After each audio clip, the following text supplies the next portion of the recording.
they do know that this is the most left-wing revolutionary group of people that has had power probably since 1933. Hello and welcome to Off Script. My name is Stephen Edgington. This week, Joe Biden launched his 2024 presidential campaign.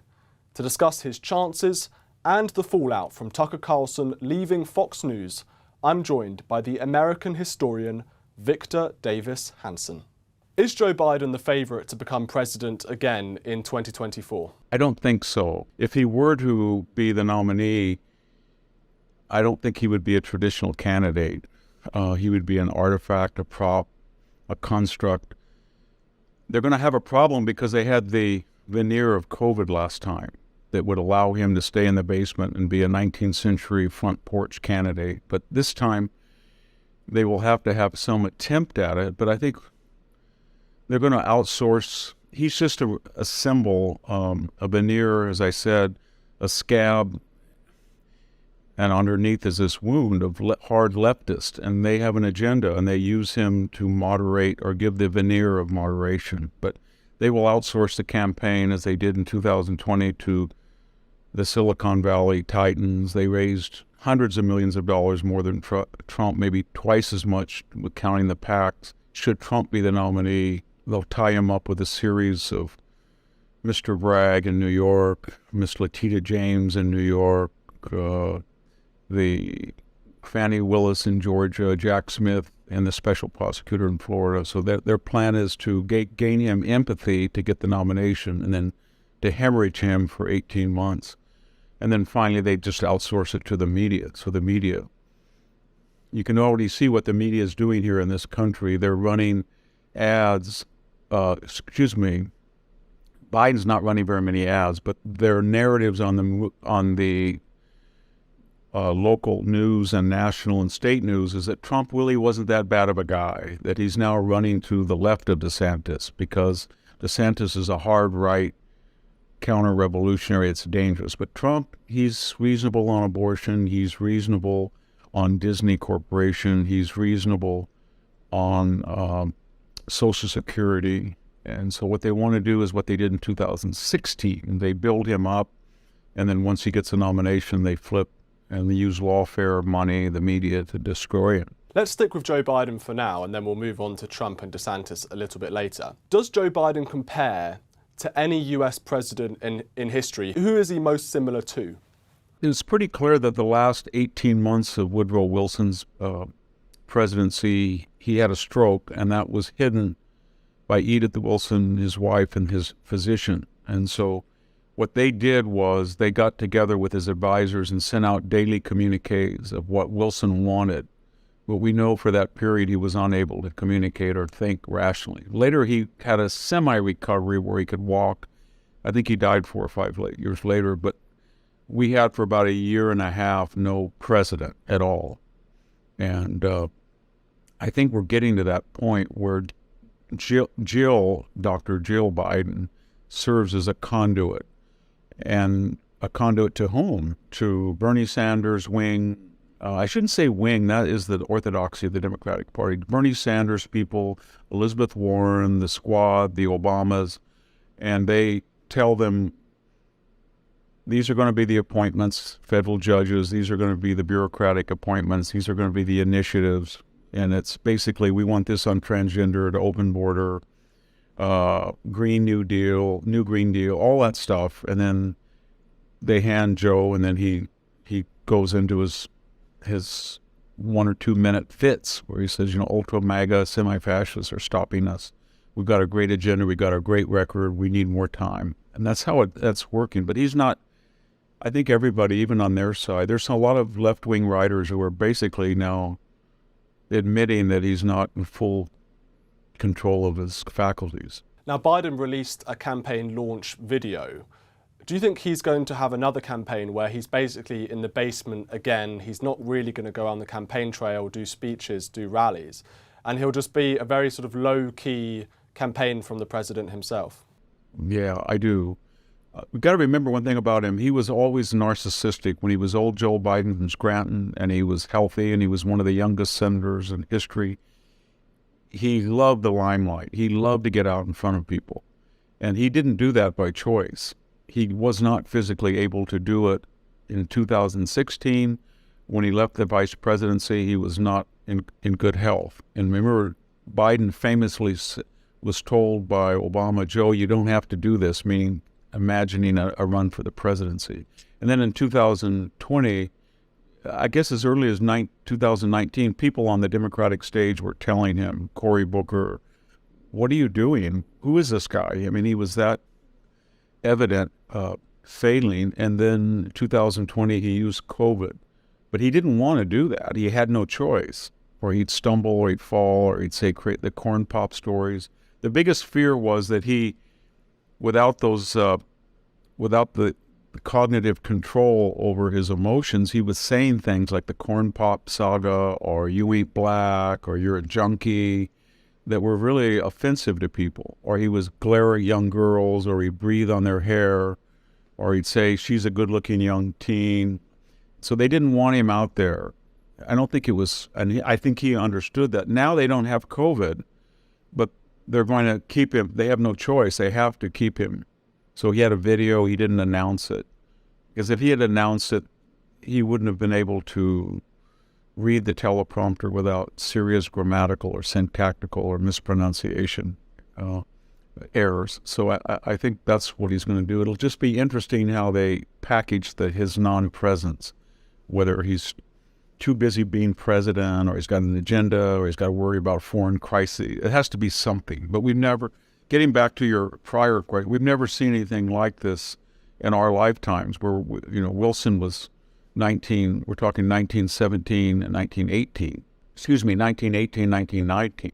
Even from a broader international perspective, what is going on with your president is utterly bizarre and unique, and I think there are wider implications than just this presidential campaign, where you have this president who's not really in control, it seems, of his agenda. And there are people behind him, as you say, who are sort of making the decisions for him.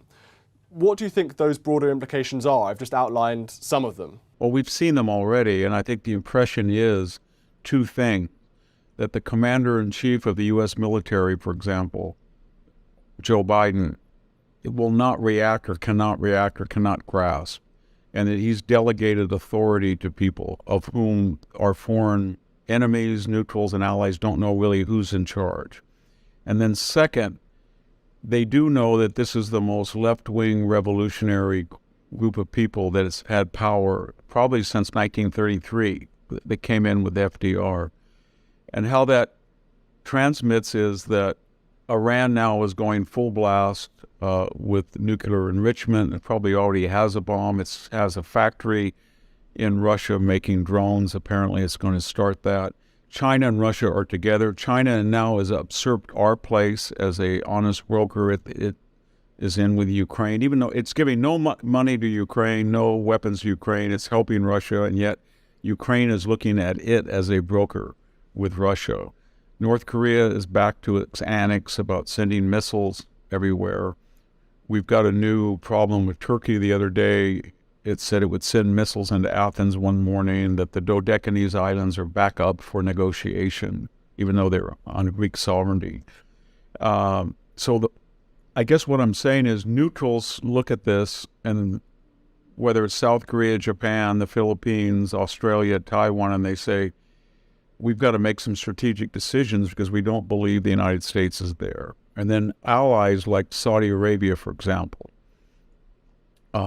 and Turkey, they look at this and say, I think the United States is in decline and China is ascendant, and we don't want to be left out in the cold defending Western interests when there's not going to be any support for us. Are we under the nuclear umbrella? Would we be helped like we were in the 91 Gulf War?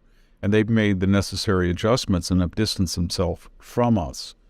It's very quickly, though, because, we went from the Abrams Accord, where the entire moderate Arab world was on the verge of flipping and uniting with Israel against a common enemy, and we were energy independent and couldn't be leveraged by them until being to this sad midterm spectacle of Joe Biden begging the Saudis to pump more oil while he had denigrated them and said that earlier he wouldn't meet with them. So it's chaos. So despite all of this, it seems, from my perspective, that there isn't going to be a challenge to Joe Biden in terms of the Democratic ticket in 2024. Now, there is obviously Robert Kennedy Jr. who is attempting. Do you think there's going to be any serious challenges to Joe Biden's candidacy for that 2024 nomination? Not unless he has a serious health, like a mini stroke or something, or collapses.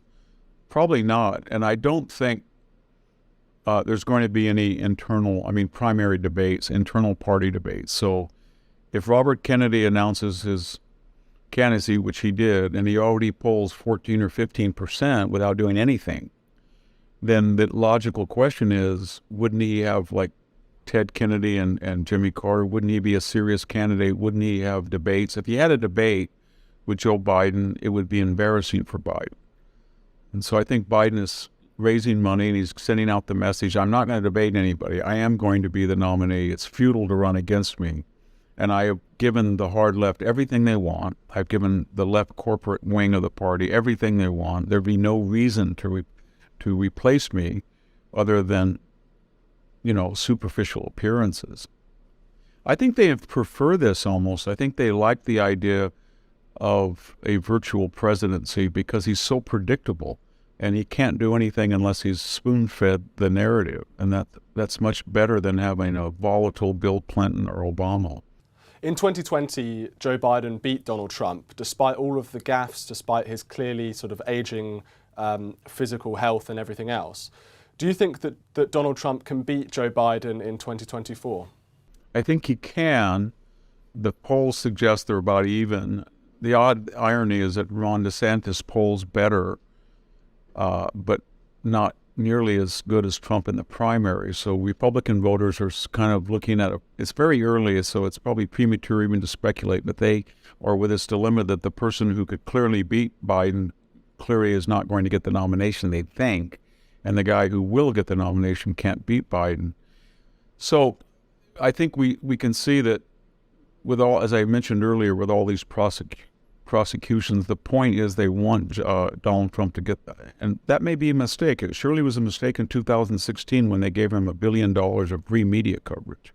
But they want him to get the nomination, and they want him to be an empathetic victim so people rally to the cause. And then once they do that, we'll see a succession. So Alvin Bragg will draw this out about campaign financing or whatever that would be. And then we'll have Letitia James on the real estate portfolio. Then we'll have the sexual harassment 30, 40 years ago, an allegation without support of sexual assault. And then we will have the Georgia phone call. And then we'll have Jack Smith, the special prosecutor. And I think they will coordinate and space this out so that once he's the nominee, we're going to hear gag order issued on Trump. Bombshell revelation, our sources tell us, walls are closing in, and they're going to try to hemorrhage him that way.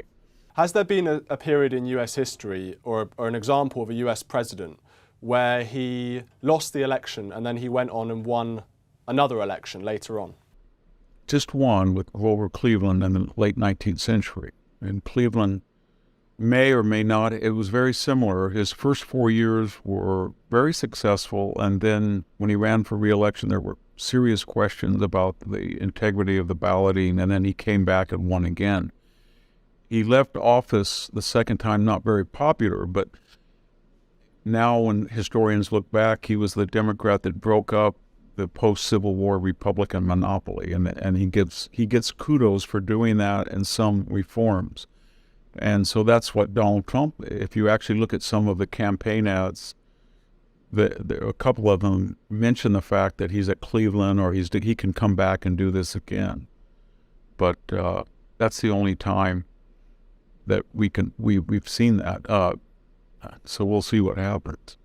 Now, you've said that the Democrats would prefer to go up against Donald Trump than Ron DeSantis because he's easier to beat in a general election. That maybe there's another reason, because Donald Trump was so chaotic as president, and he was perhaps slightly incompetent, to say the least, in trying to reform the deep state and things like this. Perhaps they would prefer Donald Trump, who's more focused on these crazy kind of personal problems and the indictments and all of this stuff. than Ron DeSantis, who might be more effective at actually passing his agenda? Well, that's certainly true of a large minority of the Democratic Party. They feel that Trump gets mad, but DeSantis gets even, that he focuses and he fixates on the problem. So when you look at the Florida success he has, he knows how to go right after in concrete fashion. He neutered Disney. He got rid of critical race theory, and he knows how to operate the levers of government. He's very effective.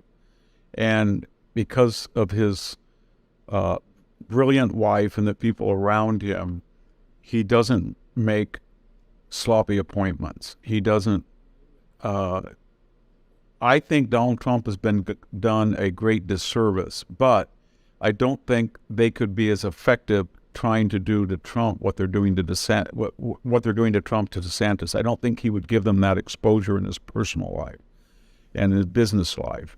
So yes, there's a lot of people who believe that the Democrats, for all their irrational hatred of Donald Trump, would feel that it would be chaotic and they could do what they did in the past. They could have a special investigator.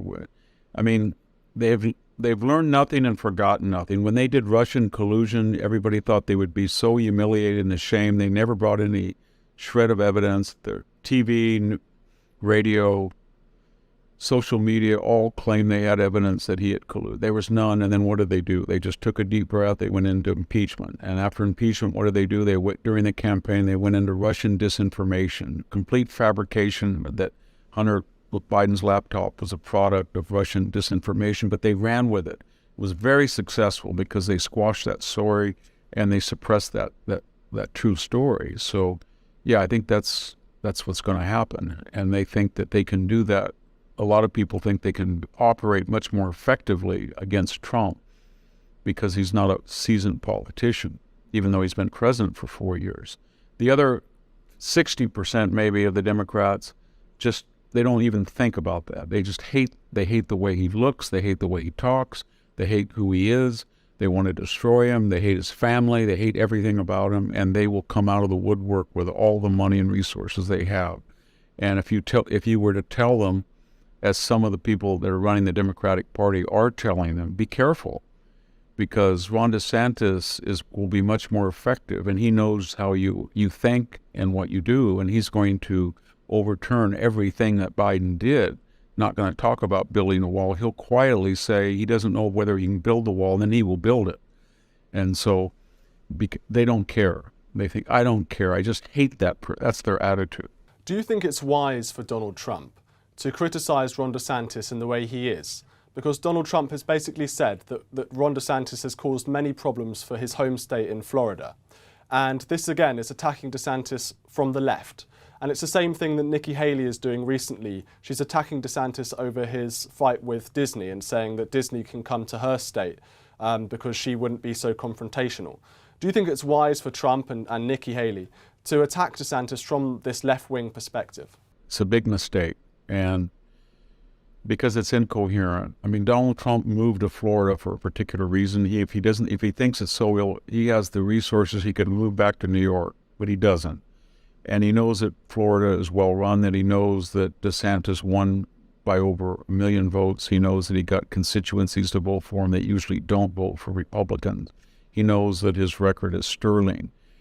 And so when he attacks DeSantis, and it is a mistake, but B, when he does it from the left and he attacks him on Social Security, on Disney, on abortion, then it works on the premise that, well, the base will never leave me, so I can strangle DeSantis in the cradle. That's what we want. Before he even announces, I'm going to strangle him. But I think it's going to get... The operative idea is that Trump has the base, but he always missed a 3 to 5% suburban swing Romney voter or independent voter. And by attacking DeSantis, he will win that. But I don't think he understands there was also a large number of never Trump doctrinaire, maybe 3 to 5%, that did not vote for him and could vote for him, but not if he starts to act like this. if you tell a never Trumper that maybe sat out and you said, well, look what you did. You gave us Biden. This is a disaster. He would probably say, you're right now. And as bad as I don't like Trump, I will vote for him. But when Trump attacks DeSantis, who is their favorite candidate, a lot of never Trumpers want DeSantis to be nominated, and they say they'll come back in the party. Not all of them, but a lot, because of their personal animus against Trump. Then they get turned off. They said, well, if he does this, especially when Trump says things like he will never win the MAGA vote, or these veiled threats that if DeSantis were to get the nomination, Trump would walk. That's absolutely suicidal, given the Republicans and conservatives have no margin of error. That really turns people off. And then out of the blue, I think Trump gets the message once in a while. So the last 2 days, he's issued, just for one example, a campaign ad about foreign policy. And it's one of the most effective, devastating ads I've ever seen. It's got a potpourri of what's happening around the world, nuclear threats by Putin with a bomb going off, and then Joe Biden stumbling on Air Force One, and then lunatic things from the Iranians and all of these things, and then Joe Biden in a press conference bewildered. But it's on issue oriented, and it doesn't mention dissent. Much more effective. But he's a combative guy, but he's listening to the wrong people. And so far, DeSantis, I think the strategy, and I'm not in the inner councils of either one of these candidates, but I think the DeSantis strategy is something like the following: that after all these indictments were announced by Bragg and others were going to follow, that natural outpouring of empathy for Trump shot him up in the polls, combined with the fact that DeSantis had not announced, which was okay, but under this circumstance, he got pressures from his donors and said, you're playing Rudy Giuliani of 2012. You think you're so good that you can come in Johnny-come-lately, and you're going to be strangled and extinguished before you're viable. So those two narratives dominated the media, and he started to sink. But I think the DeSantis idea was just hold steady, don't panic, don't just get elected governor of Florida, then go all over the country and be criticized for abandoning your constitutional responsibilities, but announce in late May or June, and by that time, people will start to see that the empathy is going to, wear off from Trump and become more generic. That people on the Republican conservative side said, look what they're doing to Trump. They hate us. They do this to all of us, and it won't be uniquely beneficial to Trump. And then a lot of people will say, I think this is what DeSantis is thinking. They're going to say, well, I like Trump. He did a great thing, but my God, I'm not up to psychodramas, melodramas for the next. I just don't want to hear that there's a gag order today, or Trump is in court tomorrow, or Letitia James is talking about all these things, or he's this rape trial where she's bringing up all of this gross stuff, or the legacy of Stormy, or Jack Smith down there in Mar-a-Lago, or the Georgia phone call. Just stop it. I can't take it anymore. That's kind of what DeSantis thinks is going to happen. And I think there's some reason to believe he may be right. Do you think that Trump is inherently non-ideological? And it's rather, there's this phrase that there's something called Trump Inc., which is all about making money. I mean, for example, Trump has been pushing these NFTs and things like this, which don't actually go to his campaign, but go to his own kind of pocket. Do you think that that is a problem where he's not really a sort of ideological Republican? It's more about kind of his own personality? Well, that was the narrative about the Trump family, that Ivanka or Jared, they all came from, you have to do what you do to do business in Manhattan. You deal with environmental groups, you deal with unions, you deal with marginalized community groups, and you just say and do what you have to do. And he did it better than anybody. So he survived in the real estate jungle of New York. So therefore, and you look at his political history of endorsing Democratic candidates, of being good friends with the Clintons at their wedding, or Chuck Schumer, I think all of that is true. But I do think that he had a natural empathy in 2015 and 16 for working people, because he was a builder, and he had a record of talking to workers, of hard hats, of showing real empathy with the middle class. And he was a nationalist. So he was very angry about China. That's all he talked about before he announced his candidate, what China's doing to America. not just to his businesses, but to America. And so, and then when you add as a candidate, after the honeymoon where they wanted him to get the nomination and they were giving him free coverage at CNN and MSNBC, then when they started this abuse of him, I think it just radicalized him. So I think now you could say that he is a hardcore anti-leftist. I don't know whether you can say he's a doctrinaire conservative, because on issues like, as I said, gun control or abortion, he's not as conservative as most Republicans. But on other things like the border and China, he's pretty conservative. I think he's a realist, a pragmatist. His idea is that a conservative approach to everything within limits works. So if you're a traditionalist of conservatives and you don't have statues falling down, you don't have names, you come to work, the street corner is not renamed. You come to work, there's not a bunch of people defecating on the sidewalk. You come to work and there's not a lot of people injecting or fornicating. And for him, that's stability. And they represent instability.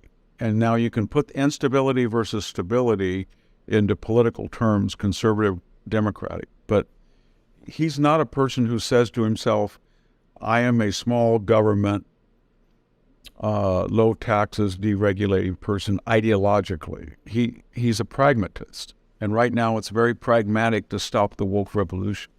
I suppose the reason I ask is because if Trump doesn't endorse DeSantis, if DeSantis wins the nomination, then that seems to me to not be very smart from a conservative political perspective. You know, you would want to get rid of Joe Biden. It's not about yourself. It's about, you know, putting a Republican in power. But just moving, maybe you can comment on that very briefly, but just one quick question about DeSantis.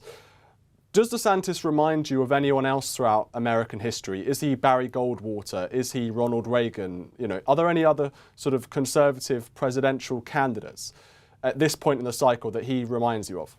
Well, he doesn't have Reagan's charisma, but who does? And he's billing himself as a traditionalist, can-do, competent person. He's sort of going back in the tradition of Dwight Eisenhower. I was a general. I know how things work. People forget. They say, well, Ike was very liberal. He was pretty conservative. I mean, when the Korean War heated up, Ike gave a message to Stalin. He was willing to use nuclear weapons if it was necessary to stop more Chinese coming across the Yalu. And he did a lot of stuff that everybody forgets about. And it was a very conservative position, actually, to take on the military-industrial complex and this idea that we were going to be interventionists all over the world and take over the responsibilities, the duties of the British Empire. That was a very controversial idea, and he was pretty conservative. He was a Kansas guy. So I think that DeSantis is kind of like that. He's very suspicious of nation building. He's very suspicious of corporations. And yet, like Ike, he's not a flamboyant or charismatic candidate. He's running on his resume and his experience, and so I think he's more in that mold. But you're not going to have an exciting electric populist candidate come out. Trump was more like that, and he was. But no, I don't think we're going to see DeSantis. He's more like an Eisenhower character, and that's good for him. I think people, after all of the psychodramas and traumas, they want a return to normality, kind of somebody like Harding or Coolidge. Coolidge is a good example. He said after World War I and the whole progressive movement and the whole problems with Wilson, the UN, the League of Nations and all that, he just said, let's just return back to where it was. And he was a very effective president, but he wasn't a guy who was spellbinding on the pulpit. From a British perspective, I hope Ron DeSantis isn't like Eisenhower, because we had some issues there with Suez. We had Suez, which we won't get into. But yeah, exactly. Yeah, well, a lot of Americans think that was a critical mistake. I'm not sure that Ike was the point man on that decision. That people around him were But if you have an ally and the ally does things that you might not do, but the ally is in danger after they've started and it doesn't look as good, then what you do is you double down in support of the ally. That's what we should have done. And when you don't do that, you'll collapse a British government that was pro-American. So it was a big mistake.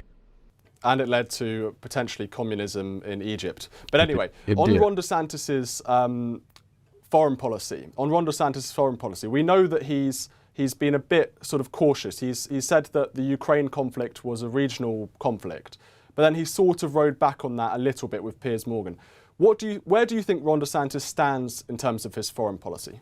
He's not that different than Donald Trump. He's a Jacksonian, if I could use that term, a don't tread on me conservative. No better friend, quote Suetonius on the dictator Sulla, no better friend, no worse enemy. And his idea is that you build up a huge military and you hone it and you use it at choice locations, both for symbolic effect, but also in defense of your interests and your allies' interests. And Trump did that pretty well. So everybody said, well, he was an isolationist, but he killed Soleimani, he took out Baghdadi, he neutralized ISIS, he told North Korea, if you keep doing it, you're going to be in trouble.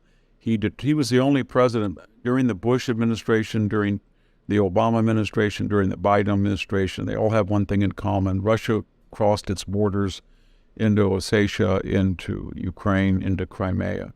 They didn't So I think DeSantis is more or less the same thing. Give Ukrainians the wherewithal to defend their own territory, but do not give them the wherewithal to conduct preemptive or offensive operations on the Black Sea or inside Russia that would be against U.S. interests.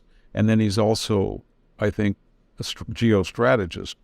Whatever the particular politics of Ukraine are, you have to be aware that there's cosmic forces that are going on that do not favor the Western alliance, and that is the drawing into partnership of China and Russia and the rehabilitation of Iran and the defection of Turkey really from the NATO alliance. It's now gravitating toward China and Russia.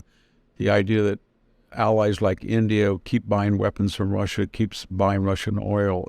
It's unraveling both our allies and our neutrals, and it's creating new alliances over this. And we can't, when you've gambled geostrategically on Ukraine and you've given them $140 billion, and then China steps in and says they'd like to negotiate after not spending one penny, and the Ukrainian president welcomes that and says it's a good development. I don't think you want to mortgage your entire foreign policy and the stability of the world on that government or that particular country, especially given its historical relationships with Russia. Crimea has been Russian since 1780, and 1/3 of Western Ukraine was Polish until 1939, and it was reified by Stalin as Ukrainian-Soviet in 1945. And that prompted the famous quip by Stalin, how many divisions does the Pope have, when people at Potsdam said, well, you can't just reward Stalin and Hitler by, you got to give this back to Poland. And Stalin says, well, they may be Roman Catholic, but how many divisions of Pope were, and they just annex it. So we're in this Orwellian situation where we're saying that the Crimea that had been Russia since 1781, we've got to go to the brink of nuclear war to restore, but we have 1/3 of Western Ukraine was Polish for 1,000 years, Polish-speaking for 1,000 years, and only since 1946, 5-6, has it been Ukrainian. And that's just an example of the myriad of issues that we in America don't understand when we get riled up and say, on to Moscow. It's crazy. And I don't think Mr. Blinken or Mr. Sullivan or Mr. Biden or any of these people have any idea of the complexities of that situation and the degree to which withdrawing from Afghanistan or saying that, it's just a minor incursion, or winking at Putin when he was conducting cyber war against us, destroyed our sense of deterrence. And then we overreacted, I think, by suggesting that we were going to get back every inch of Ukraine one way or the other. And that's not going to happen. There's no way in the world that Ukraine has the wherewithal to take back all of the Crimea or all of the borderland. It's just not going to happen. I mean, obviously, that could be a negotiating tactic and everything else. But so I know that you're an ancient historian. And this may be a bit of a silly question because this is thousands of years ago. But do you have any ancient wisdom that you can partake and give to Ron DeSantis and Donald Trump? Is there any lessons from the ancient world that they should be thinking about? When you have these great leaders of the ancient world, whether it's Pericles or Epaminondas or Caesar, they all have one thing in common. And they don't have a concept like we do of populism. But they had sort of the same schizophrenia that when people would brag that we say we went to Harvard or we went to Yale, and the people accept that as not being aristocratic or snobbish, but a sign of self-made success. They had the same idea that my parents were this or my parents were that. I come from this particular branch of an aristocratic family, but the most important thing was her personal comportment. So Epaminondas, the Theban that destroyed Spartan hegemony, dressed very simply, and he ate with his men. And Caesar was known to sleep on the battlefield with his men. And Pericles, even though he was supposedly an Olympian, he had a personal touch. He had empathy for people. And so I think that was the success of Donald Trump, to the degree that the other day he went into a pizza parlor and bought people pizza. Whenever a Republican can do that, because they start out with the fossilized or ossified stereotype that they're the golf course aristocrat, when we know that the Democrats now are the party of the very wealthy. But still, that stereotype lingers. And Trump understood that, and he was trying constantly to eat McDonald's, eat ice, just gorge food. And his accent was a Queens accent that bothered a lot of Manhattanites. And I think DeSantis is the same thing, that they understand that this new Republican is not going to fall into the fallacy of Mitt Romney having to defend himself from having an elevator or 5 cars or equestrianism, or John McCain can't remember which of 11 houses he supposedly had, or the Bushes. They went after the Bushes the same way. He was born with a silver spoon in his mouth and all that stuff. But silver foot in his mouth, I think Ann Richards said of George H.W. Sr. So I think this new Republican Party has deliberately tried to become, both symbolically and politically, in real concrete terms, the party of East Palestine, Ohio. That's their constituency. And the irony is that DeSantis actually grew up in that area of East Palestine, in Ohio, Pennsylvania borderlands, and he is more of a middle-class person. But Trump has a natural affinity for working-class people. I think he understood that he couldn't run a real estate business without having some connection with the people who work for him in the most physical and muscular sense. So that's always what great leaders with. I mean, Alexander the Great was an aristocrat, but he fought right side by side with his men. When he went across the Gadrosian Desert, he blew it and he let them all out into a wild goose chase. They were dehydrated, and then they gave him water and he poured it on the ground in front of everybody and said, "Not one drop." Very different than Napoleon, in the Russian or the Gaza campaign said, as he left his men in the field dying, he said, "My men would not want the Emperor of France to perish in this fashion," and he left them. But so that was one idea, that you're one with your people.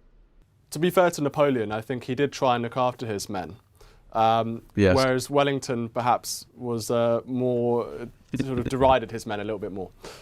He said they scared them more. He was more scared of his own men than the enemy. Someone else who understands the American conservative movement, the new Republican Party, is Tucker Carlson. And he obviously has left his position at Fox News earlier this week.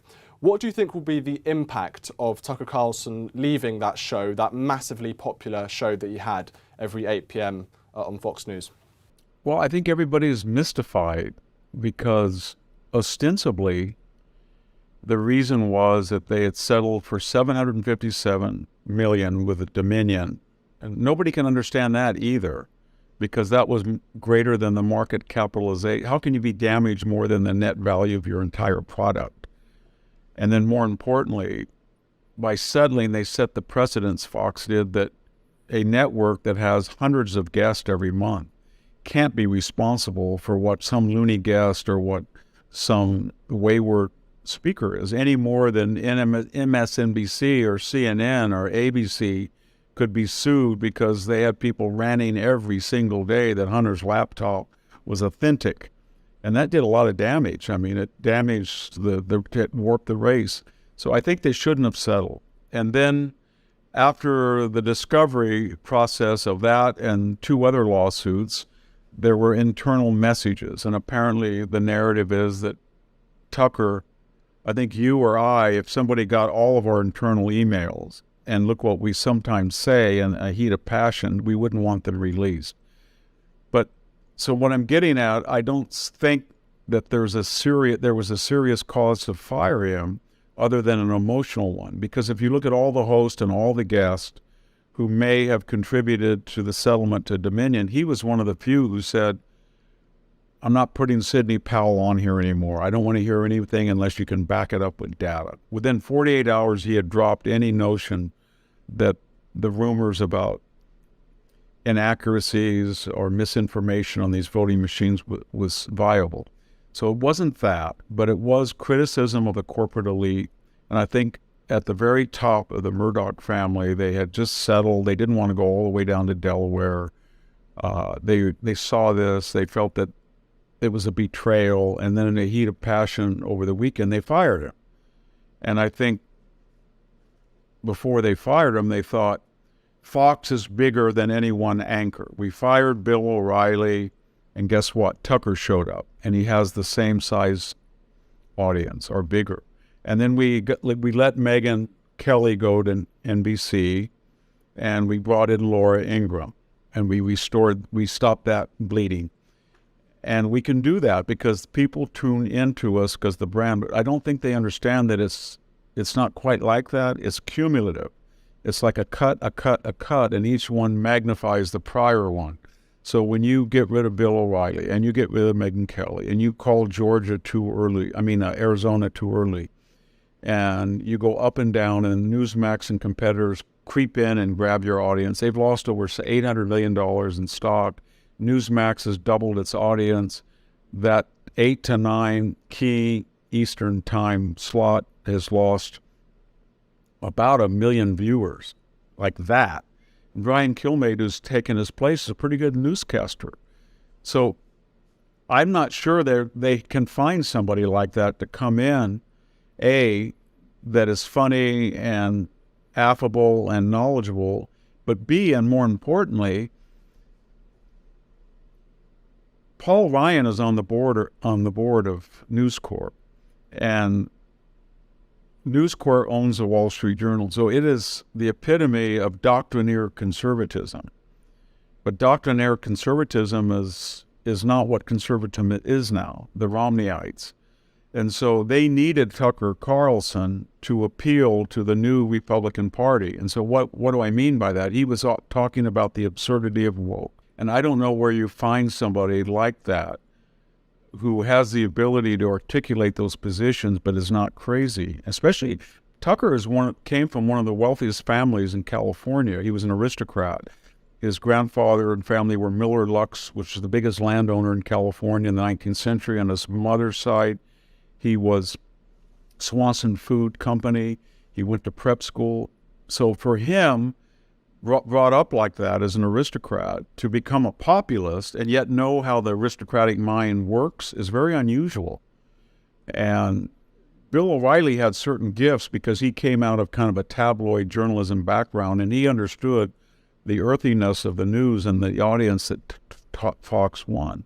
And so what I'm getting at is that Tucker was able to stop the hemorrhaging from One American News or Newsmax or all of the other right rivals. They said, why go to those guys when you have somebody who's more responsible and learned, but still can appeal in the same topics.